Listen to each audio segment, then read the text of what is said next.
Online food delivery ವಿರುದ್ಧವಾಗಿ hotel ಮಾಲೀಕರು ಆಕ್ರೋಶ ವ್ಯಕ್ತಪಡಿಸ್ತಾ ಇದ್ದಾರೆ. ಆಪ್ಗಳ ವಿರುದ್ಧ ತಿರುಗಿ ಬಿದ್ದಿದ್ದಾರೆ ಹೋಟೆಲ್ ಮಾಲೀಕರು. ಪೇಔಟ್ ಕಲೆಕ್ಷನ್ ಚಾರ್ಜ್ ಹಾಕ್ತಾರೆ, ಲಾಂಗ್ ಡಿಸ್ಟೆನ್ಸ್ ಫೀಸ್ ಅಂತ ಹಾಕ್ತಾರೆ, ಕ್ಲಿಕ್ಸ್ ಅಡ್ವರ್ಟೈಸ್ ಚಾರ್ಜ್ ಹಾಕ್ತಾರೆ, ಪ್ರಮೋಷನ್ ಚಾರ್ಜ್ ಹಾಕ್ತಾರೆ.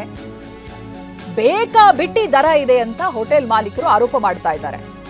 ಆಪ್ಗಳಿಂದ ಹೋಟೆಲ್ ಮಾಲೀಕರಿಗೆ ನಷ್ಟ ಆಗ್ತಾ ಇದೆ. 1,000 ಐಟಂಗೆ ಸಿಗೋದು ಕೇವಲ 400 ರೂಪಾಯಿ. ಆಪ್ಗಳಿಂದ ಗ್ರಾಹಕರಿಗೆ ದೊಡ್ಡ ಹೊರೆಯಾಗ್ತಾ ಇದೆ. ಮಾಲೀಕರ ಸಂಘದ ಗೌರವಾಧ್ಯಕ್ಷ, ಹೋಟೆಲ್ ಮಾಲೀಕರ ಸಂಘದ ಗೌರವಾಧ್ಯಕ್ಷ ಪಿಸಿ ರಾವ್ ಹೇಳಿಕೆಯನ್ನ ಕೊಟ್ಟಿದ್ದಾರೆ.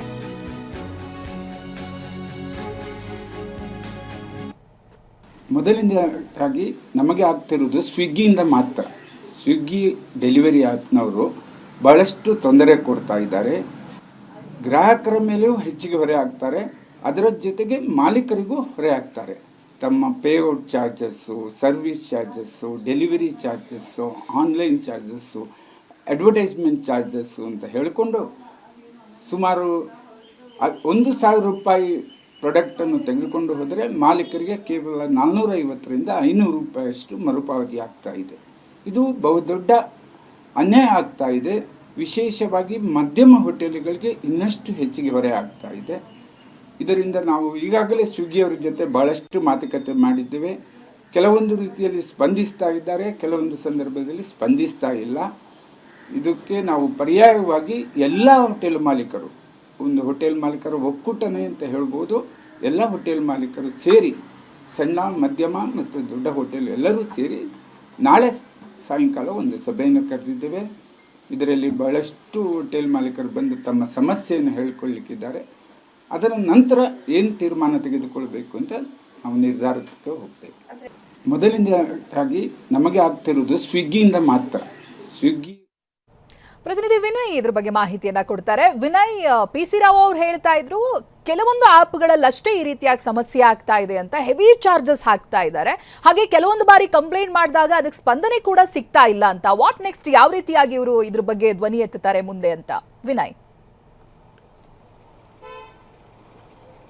ಚೈತ್ರ, ಸದ್ಯಕ್ಕೆ ಸಾರ್ವಜನಿಕರು, ಅದರಲ್ಲೂ ಪ್ರಮುಖವಾಗಿ ಕಳೆದ ಕೆಲವು ವರ್ಷಗಳಿಂದಲೂ ಕೂಡ ಮನೆಯಲ್ಲಿ ಆಹಾರವನ್ನು ತಯಾರು ಮಾಡಿಕೊಳ್ಳೋದಕ್ಕೆ ಸಾಧ್ಯವಾಗದಂಥವರು, ಜೊತೆಗೆ ಬ್ಯಾಚಲರ್ಸ್ಗಳು, ಸಾಕಷ್ಟು ದೊಡ್ಡ ಮಟ್ಟದಲ್ಲಿ ಈಗ ಜನರು ಕೂಡ ಹೆಚ್ಚಿನ ಸಂಖ್ಯೆಯಲ್ಲಿ ಆನ್ಲೈನ್ ಪ್ಲಾಟ್ಫಾರ್ಮ್ ಮೂಲಕ ಅಡುಗೆಯನ್ನು ತರಿಸ್ಕೊಳ್ಳುವಂಥದ್ದು, ತಿಂಡಿಗಳನ್ನು ತರಿಸ್ಕೊಳ್ಳುವಂಥದ್ದು ಸಾಕಷ್ಟು ಡಿಪೆಂಡ್ ಆಗಿದ್ದಾರೆ. ಸದ್ಯಕ್ಕೆ ಕಳೆದ ಕೆಲವು ವರ್ಷಗಳಿಂದಲೂ ಕೂಡ ಈ ಆನ್ಲೈನ್ ಪ್ಲಾಟ್ಫಾರ್ಮ್ ಏನಿದೆ ಇದು ಮುಖ್ಯವಾಗಿ ದೊಡ್ಡ ತಲೆಬಿಸಿಗೆ ಕಾರಣ ಆಗಿದೆ. ಅದರಲ್ಲಿ ಪ್ರಮುಖವಾಗಿ ಹೋಟೆಲ್ ಮಾಲೀಕರಿಗೆ, ಗ್ರಾಹಕರಿಗೂ ಕೂಡ ಇದರ ಹೊರೆ ಇದ್ದಿದ್ದೆ. ಯಾಕಂದರೆ ಸದ್ಯಕ್ಕೆ ಅವರು ಪ್ರಮೋಷನಲ್ ಚಾರ್ಜ್ ಆಗಿರ್ಬೋದು, ಪೇ ಔಟ್ ಚಾರ್ಜ್ ಆಗಿರ್ಬೋದು, ಲಾಂಗ್ ಡಿಸ್ಟೆನ್ಸ್ ಅಂತ ಹೇಳಿ ಅದಕ್ಕೊಂದಿಷ್ಟು ಚಾರ್ಜನ್ನು ಹಾಕ್ತಾರೆ.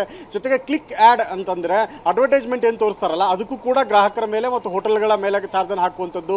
ಇದರ ಜೊತೆಗೆ ಸೋಷಿಯಲ್ ಮೀಡಿಯಾ ಹ್ಯಾಂಡ್ಲಿಂಗ್ ಅಂತ ಹೇಳಿ ಒಂದು ಎಕ್ಸ್ಟ್ರಾ ಚಾರ್ಜನ್ನು ಕೂಡ ಗ್ರಾಹಕರ ಮೇಲೆ ಹಾಕ್ತಾರೆ, ಹೋಟೆಲ್ ಮಾಲೀಕರ ಮೇಲೆ ಕೂಡ ಹಾಕ್ತಾ ಇದ್ದಾರೆ. ಇನ್ನು ಹೆಚ್ಚು ಅಡ್ವರ್ಟೈಸ್ಮೆಂಟ್ ಕೊಡುವಂತಹ ಹೋಟೆಲ್ಗಳ ಪ್ರಮೋಷನನ್ನು ಟಾಪ್ ಪ್ರಯಾರಿಟಿಲಿ ಕೊಡುವಂಥದ್ದು, ಯಾರು ಪ್ರಮೋಷನ್ ಕೊಡೋದಿಲ್ಲ ಅವರ ಮೆನುವನ್ನು ಹೋಟೆಲ್ ತಿಂಡಿಗಳ ಲಿಸ್ಟಿನಲ್ಲಿ ತೆಗೆದು ಬಿಡುವಂಥದ್ದು, ಈ ಥರದ ಕೆಲಸಗಳನ್ನು ಕೂಡ ಈಗ ಕೆಲವೊಂದಿಷ್ಟು ಆನ್ಲೈನ್ ಪ್ಲಾಟ್ಫಾರ್ಮ್ನಲ್ಲಿರುವಂತಹ ಫುಡ್ ಡೆಲಿವರಿ ಆಪ್ಗಳು ಮಾಡ್ತಾ ಇದೆ. ಅದರ ಪ್ರಮುಖವಾಗಿ ಸ್ವಿಗ್ಗಿ ಇದನ್ನು ಯಥೇಚ್ಛವಾಗಿ ಮಾಡ್ತಾ ಇದೆ.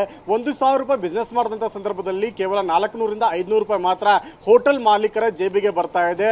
ಉಳಿದ 500ರಿಂದ 600 ರೂಪಾಯಿ ಈ ಒಂದು ಆ್ಯಪ್ ಏನು ಡೆಲಿವರಿ ಇದೆಯಲ್ಲ ಅವರಿಗೆ ಹೋಗ್ತಾ ಇದೆ. ಹಾಗಾದರೆ ತಿಂಡಿಯನ್ನು ಕೊಡುವಂಥವರಿಗೆ ಆಗಿರ್ಬೋದು, ತಿನ್ನುವಂಥವರ ಮೇಲೆ ಇದು ದೊಡ್ಡ ಮಟ್ಟದಲ್ಲಿ ಹೊರೆ ಆಗ್ತಾ ಇದೆ.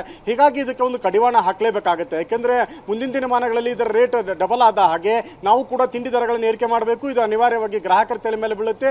ಎಕ್ಸ್ಟ್ರಾ ಚಾರ್ಜ್ ಇಂದ ಹೊರೆಗಳು ಕೂಡ ಹೆಚ್ಚಾಗ್ತಾ ಇದೆ. ಹೀಗಾಗಿ ಇಂತಹ ಒಂದು ಆಪ್ಗಳ ಬೆಲೆ ನಿಗದಿಗೆ ಮತ್ತು ಇವರು ಹಾಕ್ತಿರುವಂತಹ ಅನಾವಶ್ಯಕವಾದಂತಹ ಚಾರ್ಜ್ಗಳಿಗೆ ಕಡಿವಾಣ ಹಾಕೋದಕ್ಕಾಗಿ ರಾಜ್ಯ ಹೋಟೆಲ್ ಮಾಲೀಕರ ಸಂಘ ಕೂಡ ಒಂದು ಮಹತ್ವದ ಸಭೆಯನ್ನು ಮಾಡೋದಕ್ಕೆ ಮುಂದಾಗಿದೆ.